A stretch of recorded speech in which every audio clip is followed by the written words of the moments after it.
Welcome back. We are going to do the second part of the hard forces problem.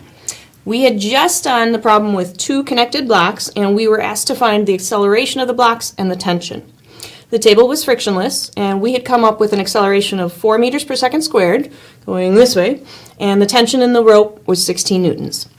The question now asks us if there is friction, and the coefficient of friction between block A and the table is 0.22. Same two questions. What's the acceleration? What's the tension in the rope? What I'd like you to do right now is make a prediction.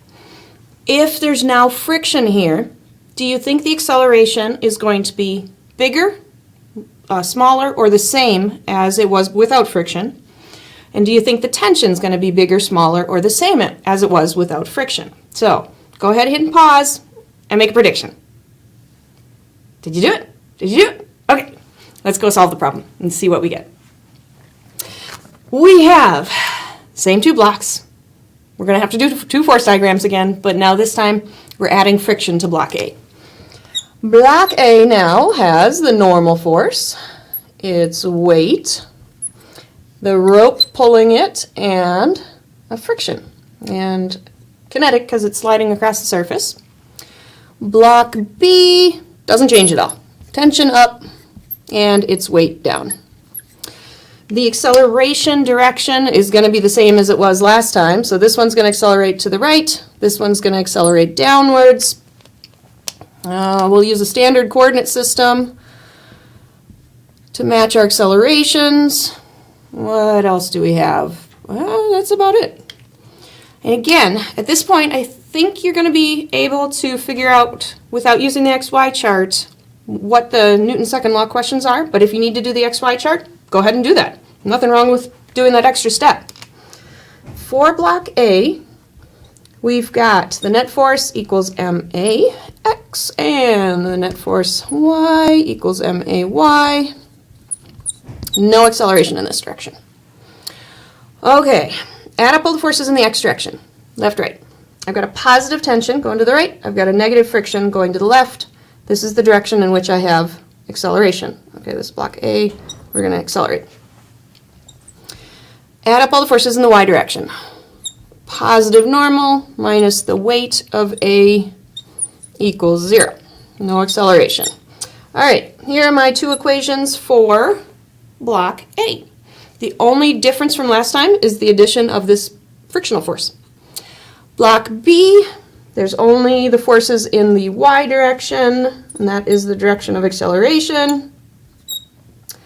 We have upwards tension, a downwards weight equals the mass of B times the acceleration of B. And as we had before with the last problem, the tensions are going to be equal and the acceleration number is going to be equal, but the directions, this is a positive acceleration direction, this is a negative. So we have to keep in mind that we've got that negative direction on this one. Let's make that boxed up too. Okay. We can ignore this again, I'm pretty sure, because it doesn't help us at all. It doesn't have either of our two unknowns, acceleration or tension. Let's see what we've got. Okay, tension and acceleration. Can I do the same thing that I did last time? Come up with two equations for tension. All right, for the first equation, tension equals mass of A times the acceleration of A. I'm going to bring that friction to the other side. It becomes positive.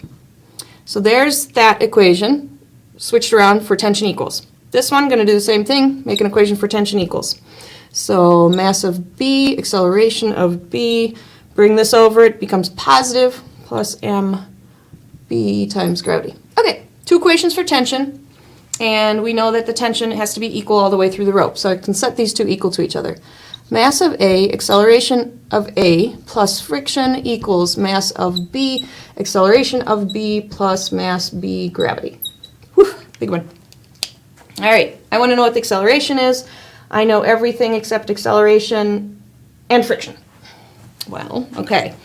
So we're given the coefficient of friction. We need to know something about the frictional force. All right. Friction is going to equal mu times n.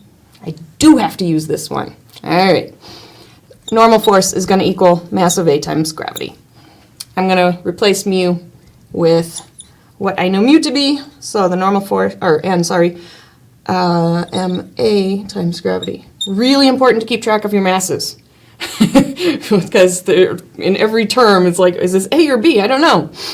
So I do have an equation for friction. I can replace friction with this right here. My new equation, mass of A, acceleration of A, plus friction. Friction is mu, mass A, gravity, equals mass B, acceleration of B, plus mass B times gravity. Do I have everything now? I know that. I'm looking for that. I know that. I know that. I know that. Yeah, looking for that. Done. We've got it. So at this point, it's a question of putting all the acceleration terms on one side, all the not acceleration terms on the other. And remember that acceleration of A is equal to negative acceleration of B. Okay, so let's get all the acceleration terms over.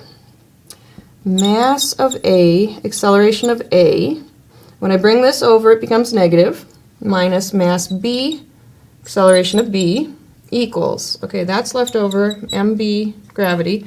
I'm going to bring this over to the other side, it becomes negative, minus mu ma, gravity. And now here, again, these have different signs. So I can say this is the acceleration minus mb times negative acceleration. Well, a negative and a negative cancel out, so I'm left with that. Oh boy, what do we have? We have A. Oh, this looks similar. B equals bg minus mu ma g. Wow, big one. At this point, we've got everything. We can put the numbers in and see what our value is.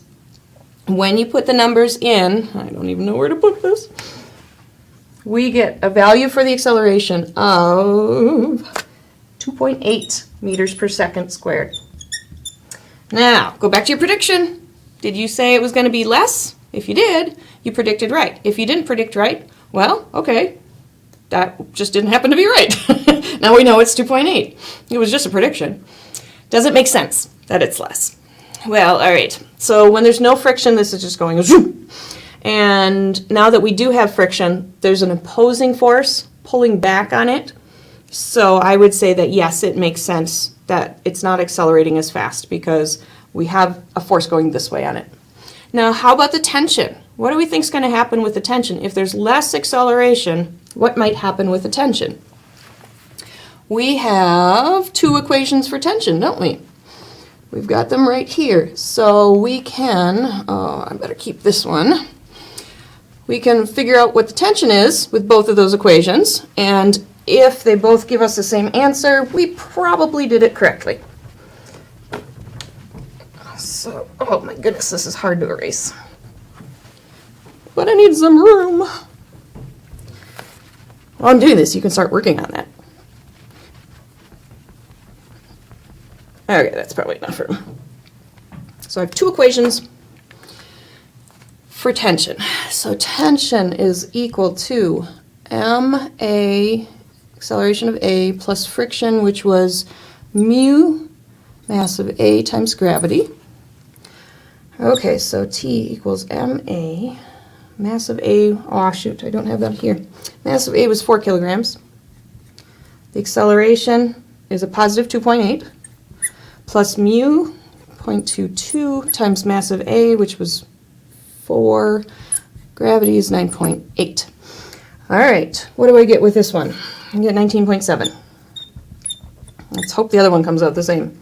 So from the other equation for tension, it's mass B, acceleration of B, plus mass B, gravity. Mass of B was 2.8.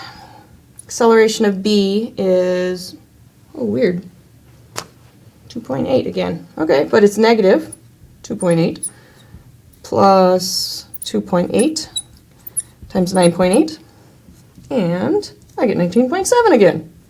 Woohoo, we got it. So the tension is 20 newtons. Ooh, squeaky. So last time we had a tension of 16. Now the tension has gone up. The acceleration's gone down, but the tension has gone up. So imagine it's frictionless and it's sliding, and you just grab block A to slow it down a little bit. Oh, and look at that, slow it down, less acceleration. What do you think would happen to the tension as you're slowing it down? I would see the rope getting more taut, because B is trying to keep going at 4 meters per second squared down, and we're effectively slowing down A, so I would see the tension getting tighter, more taut. Yep. So that makes sense to me. I can see that making sense. Have we answered the question? We've figured out our new acceleration, and again, direction. Block A accelerates to the right, block B accelerates downward. We have our tension, which is 20 newtons, and we've decided that, yeah, it makes sense that the acceleration is less, but the tension is more. We've got it. We're in good shape. Good job.